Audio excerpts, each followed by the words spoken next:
You woke up this morning and something felt different, not better exactly. Not the relief you have been waiting for. But something has shifted in a way you cannot quite name yet. The weight that has been sitting on your chest for months, maybe longer, feels different today. Not gone, but different. Like it has changed its nature somehow. Like what was once a pressure that felt like it was crushing you has become something you are finally, almost imperceptibly, beginning to carry rather than be buried under.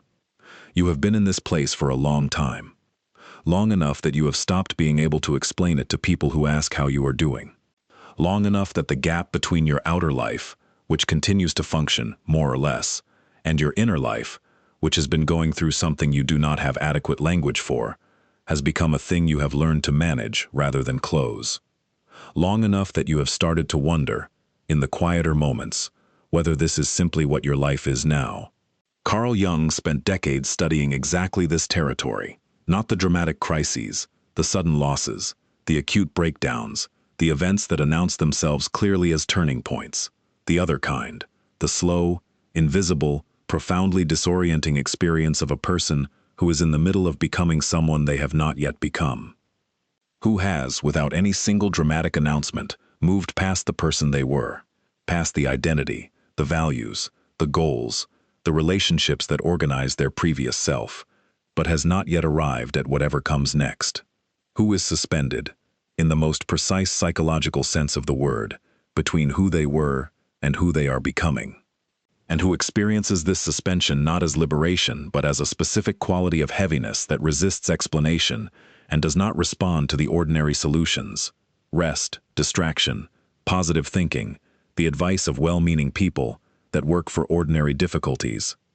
Jung had a name for this territory. He called it the intermediate state, and he believed it was not a malfunction. He believed it was, in fact, the most significant work a human psyche can do.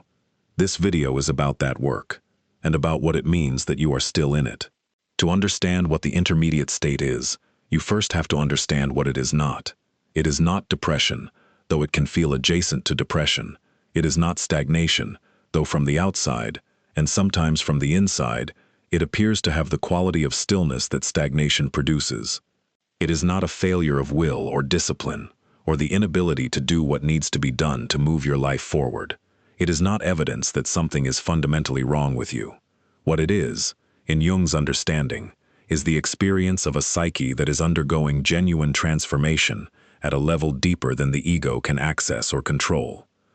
And the reason it feels the way it feels, heavy, confused, neither here nor there, productive of a tiredness that rest does not touch, is precisely because of how deep the transformation is occurring.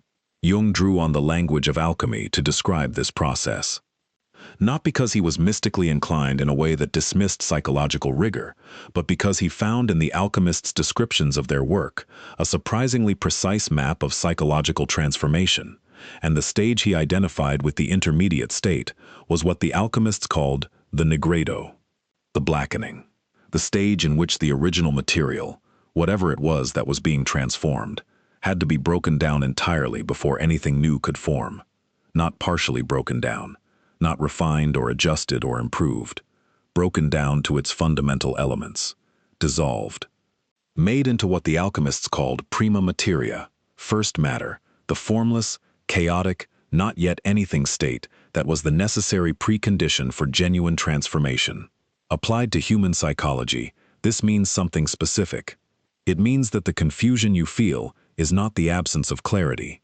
It is the breakdown of a previous clarity that was not adequate for where you are going. The heaviness is not the weight of failure. It is the weight of an old identity that has not yet finished dissolving. The sense of not knowing who you are or what you want is not evidence of psychological instability. It is the accurate perception of a self in the process of being reformed at a level deeper than the conscious mind can yet see. There is a specific quality to the exhaustion of the intermediate state that distinguishes it from ordinary tiredness. You know this already. You have tried to explain it to people and found the explanation inadequate. It is not the tiredness that comes from overwork, though you may also be overworked. It is not the depletion that follows grief, though grief may be part of what you are carrying. It is something more structural than either of those. A tiredness that seems to come from the effort of being in a place that has no comfortable position, that cannot be slept off because the source of it is not physical, that does not respond to rest in the way physical tiredness does because it is not physical tiredness. It is the tiredness of a system that is simultaneously maintaining the ordinary functions of daily life, working, relating, appearing competent and present and functional, while also undergoing, below the surface of all of that, a process of reconstruction that is consuming resources the ego does not have clear access to. Jung described this in terms of psychic energy, what he called libido, not in the narrow sense of sexual energy, but in the broader sense of the life force that powers the entire psychological system, had been redirected, not lost, not depleted in any permanent sense. Redirected, away from the external world and toward what he called the interior foundation, toward the deep structural work of rebuilding the self at the level below consciousness.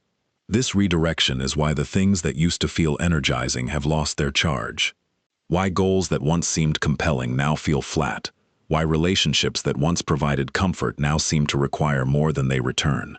The energy that was previously powering all of that has been reallocated, not by your conscious choice, by a process operating at a level beneath conscious choice. Doing something your ego cannot see and cannot fully understand, but that is, in Jung's understanding, among the most important things the psyche ever does. The thing that makes the intermediate state most difficult to endure is not the heaviness itself. It is the invisibility of the work being done within it. We live inside a framework, cultural, social, deeply internalized, that equates visible progress with actual progress, that judges the value of a period of life by what it produces that can be measured, observed, reported, celebrated. And the intermediate state produces almost nothing that meets these criteria. Not in the moment, not in a form that can be photographed or described in a way that satisfies the people who ask how things are going. Not in a way that allows you to point to something and say, this is what the last 18 months have been for. From the outside, the intermediate state looks like stagnation.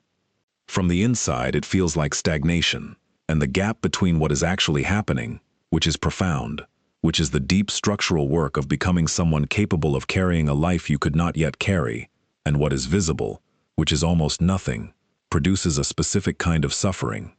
The suffering of someone who is working extremely hard at something they cannot see or show or explain, who is investing enormous resources in a process whose results are not yet manifest, who is being required to trust, without any concrete evidence to point to, that the investment is real, that the work is actually being done, that what looks and feels like time lost is not time lost. Jung was explicit about this. He believed that the most vital movements of the human soul happen in total darkness, not in the periods of visible achievement and forward momentum, in the periods that look, from the outside, like nothing is happening, when the ship is turning in the middle of the ocean, when from any external vantage point it appears to have stopped. But beneath the waterline, everything is moving. The engines are working harder than they have ever worked. The entire trajectory of the vessel is being redirected, and the turn requires stillness of a particular kind, requires the absence of the accelerating forward movement that would, in that moment of reorientation, cause the ship to capsize. Here is the thing most people in the intermediate state never fully allow themselves to understand. The weight is protective, not punitive, not random, not evidence of something gone wrong. Protective, in the specific sense that it is preventing premature movement, keeping you in the necessary stillness long enough for what needs to be rebuilt, because the alternative, the forced forward movement that the ego desperately wants, that the cultural framework around productivity and visible progress demands, would not produce what the ego imagines it would produce. It would produce the reconstruction of something that looks like the old life, with new materials perhaps, with some adjustments made in response to what was learned, but fundamentally continuous with what came before, which is not the transformation the psyche is working toward. The transformation requires the dissolution to be complete, requires the old identity, the old values, the old sense of what constitutes success and meaning and a life worth living, to have broken down sufficiently that what forms in its place is genuinely new, not the old thing improved.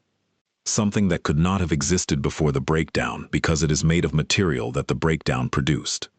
This is why Jung was so specific about the danger of this phase. Not the danger of staying in it too long, the danger of leaving it too soon, of mistaking the discomfort of the dissolution for evidence that the process should be interrupted, of rebuilding the old structure before the new foundation has been laid, of returning to familiar identities and familiar patterns and familiar ways of measuring the worth of a life, because the uncertainty of the intermediate state has become more than the ego can hold. And ending up, as a result, having gone through everything the intermediate state demands, all the dissolution, all the confusion, all the exhausting invisible work, without arriving at the transformation it was preparing you for, because you left before the work was complete. Jung identified something he called enantiodromia, the point at which a psychological force that has reached its extreme turns into its opposite, the principle by which what has been pushed to one end of its range inevitably begins moving toward the other. And he believed that the intermediate state was, for the people who stayed in it honestly, rather than escaping back into the old structure, the experience of enantiodromia in progress, the force that has been driving the life in one direction, toward the external validation, the constructed identity, the version of success that the first half of life required, has reached its limit, has been exhausted, has nowhere further to go in the direction it has been going, and is now, invisibly and uncomfortably, and without any clear signal of what it is turning toward, beginning the reversal, beginning the movement toward something that cannot yet be named, because it has not yet formed. Toward the internal authority that the external validation was always, in Jung's understanding, a substitute for. Toward the genuine values that the performed values were organized around protecting against having to actually live. Toward the self that the persona was constructed to stand in front of. This reversal does not announce itself. It does not arrive with clarity. It arrives as exactly the experience you have been having. The heaviness, the confusion, the flattening of things that used to carry charge, the inability to continue with the old script, the sense of being neither here nor there. These are not the symptoms of something going wrong. They are the indicators of enantiodromia, of the force beginning to turn, of the reversal that precedes the arrival at something genuinely different, something that could not have been accessed without the turning, and something that is closer than the current experience of the intermediate state allows you to feel. The question that matters most in this territory is not when it will end, though that question is entirely understandable. The question that matters most is what you do with it while you are still in it. Not in the sense of actions to take or strategies to implement, in the sense of what quality of relationship you bring to the experience of being here. Because the intermediate state responds differently to different qualities of relationship. To the person who fights it, who treats it as a problem to be solved, an obstacle to be overcome, a malfunction to be corrected, it tends to become more entrenched, because fighting the dissolution is, functionally, the same as trying to maintain the structure that the dissolution is working to break down. Every effort to force forward movement before the work is complete is an effort to rebuild what the intermediate state is in the process of dismantling. And the psyche, which has its own form of intelligence that operates below the ego's capacity to override it, continues the dismantling regardless, leaving the person exhausted from the fighting in addition to everything else, but to the person who can hold it differently, who can bring, even imperfectly and intermittently, a quality of curious presence to what is actually happening, rather than treating the happening as the enemy. The intermediate state reveals what it is actually doing. Not completely, not with the clarity that comes later when the retrospective view is finally available, but enough. Enough to recognize that the dissolution has direction, that the confusion is not random, that the flattening of the old things is making space for something rather than simply removing something, that the weight, however heavy, is being carried by a self that is becoming capable of carrying it, and that the becoming, however invisible, however uncomfortable, however resistant to the ordinary metrics of progress, is real. There is something that happens in the intermediate state that most people misread so completely it becomes its own source of suffering. The old priorities lose their weight. The goals that once felt like they were worth organizing a life around begin to feel arbitrary. The approval that once functioned as oxygen, the external confirmation that you were on the right track, doing the right things, being the right version of yourself, begins to feel like a currency that no longer buys anything you actually want. And the person experiencing this tends to interpret it as loss, as the disappearance of something that was providing meaning and direction, as evidence that the intermediate state has taken something from them that they need to get back. Jung understood it as exactly the opposite. He understood it as the beginning of what he called the devaluation of external authority. The psychological process by which the self begins to withdraw its investment from the external sources of validation and direction that the first half of life required. Not because those sources were wrong to rely on in their time, but because the self has grown past the point where they can provide genuine orientation. Think about what the approval of others actually does for the psychological system. In its early function, in childhood and adolescence, and the early stages of adult life, it provides something genuinely necessary, a provisional sense of direction in the absence of a fully formed internal compass, a way of knowing, before the inner authority is developed enough to be relied upon, which way is worth going. The social feedback system, the approval and disapproval, the warmth and the withdrawal, functions as a navigation tool for a self that does not yet have reliable access to its own genuine orientation. This is not weakness, it is developmental appropriateness. The problem Jung identified is what happens when the person continues to rely on that navigation tool past the point where it can provide genuine direction. When the self has grown complex enough that the external feedback system can no longer accurately reflect what is actually true about where this particular person needs to go. When the compass that once oriented has become the thing that prevents genuine orientation. Because it is pointing toward what the collective approves, rather than toward what the actual self requires. The flattening of the old approval-seeking, the strange indifference that settles over the need for external validation during the intermediate state, is not the loss of motivation. It is the beginning of the transition from borrowed compass to genuine one. This transition is one of the most disorienting experiences available to a human being. Because the borrowed compass was not experienced as borrowed. It was experienced as simply how orientation worked. As the natural and obvious way of knowing what to do and where to go, and whether you were getting it right. And the loss of its authority, the moment when you reach for the familiar reassurance of external approval and find that it no longer produces the settling effect it used to, is experienced as the loss of a faculty. As though something necessary for navigation has simply stopped functioning. When what has actually happened is that the faculty it was substituting for, the internal authority, the genuine sense of direction that arises from the actual self, rather than from its social performance, is beginning to become available. For many people, this emergence is preceded by a period of profound disorientation, in which neither source of direction is reliably functional. The external compass has lost its authority. The internal compass has not yet developed the strength to be trusted. And the person is navigating, continuing to make choices, continue to move through daily life, without reliable orientation from either direction. This is the experience Jung described as the most vulnerable position the human soul can occupy. Not because it is permanent, because it is genuinely without the usual supports, and because the ego, which requires orientation in order to function comfortably, experiences the absence of reliable direction as a form of emergency.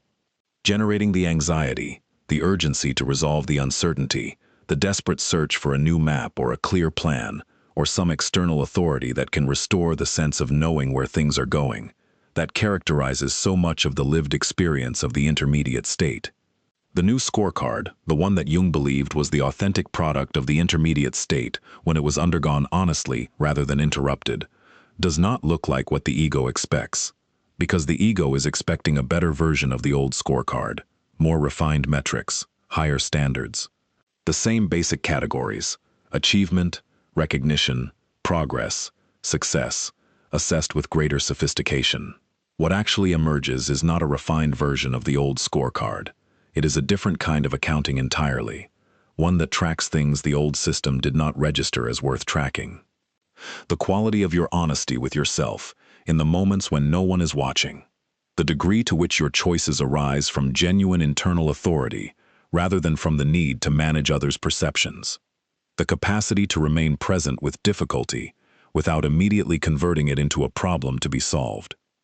The growing ability to trust the inner signal, the quiet sense of rightness or wrongness, alignment or misalignment, that the old system's noise was always drowning out. These are not impressive metrics by the standards of the first half of life. They do not produce the kind of visible evidence of progress that can be shared or celebrated or used to demonstrate that the time of the intermediate state was well spent. But they are, in Jung's understanding, the actual substance of psychological maturity, the qualities that make a person capable of carrying a genuinely substantial life, rather than performing the appearance of one. Jung wrote about what he called the persona's bankruptcy, the moment when the social mask, however carefully constructed, however genuinely effective it was in its time, can no longer sustain the psychological work it has been doing. When the gap between who the persona presents and who the actual self is has become too large for the maintenance to continue without a cost that is no longer worth paying. This bankruptcy is one of the primary precipitating events of the intermediate state, and it is experienced, in its immediate form, as a kind of collapse. The structure that was organizing the life, the identity, the role, the version of yourself that the social world recognized and rewarded, has lost its capacity to hold things together. What comes into that collapse is not immediately new structure. It is the material that the old structure was built to contain and manage, the genuine reactions that the persona was calibrated to modify before they could be expressed, the honest assessments that were suppressed because they conflicted with the image being maintained, the desires and fears and aspects of actual experience that could not be incorporated into the performed self and therefore lived in the shadow. The intermediate state is, in significant part, the experience of encountering this material directly, without the persona's filtering, without the management layer that was converting the genuine experience into something more socially acceptable before it could be felt. And the encounter is uncomfortable, not because the material is dangerous, but because it is unfamiliar, because the self that is meeting it has been organized, for years perhaps, around not meeting it, around maintaining the distance between conscious identity and unconscious content that the persona made possible. When that distance collapses, when the intermediate state creates the conditions in which the shadow material can finally surface, the experience is of meeting parts of yourself you did not know were there, or knew were there but had learned to keep at a distance. And the integration of this material, the slow, imperfect, genuinely uncomfortable process of bringing it into conscious awareness and finding a way for it to be part of the self, rather than exile, is the central work of the intermediate state. There is a phenomenon that occurs in the later stages of the intermediate state that Jung found particularly significant. He described it as the ghostly transition, the experience of moving through your ordinary life in a state of partial detachment, being physically present in your circumstances while being psychologically elsewhere, watching yourself navigate the familiar landscape of your life with a strange quality of objective observation, as though you are a visitor in your own existence. This experience is frequently misread as a symptom of something wrong, as dissociation or depression or the concerning absence of engagement with life that seems to indicate deterioration rather than development.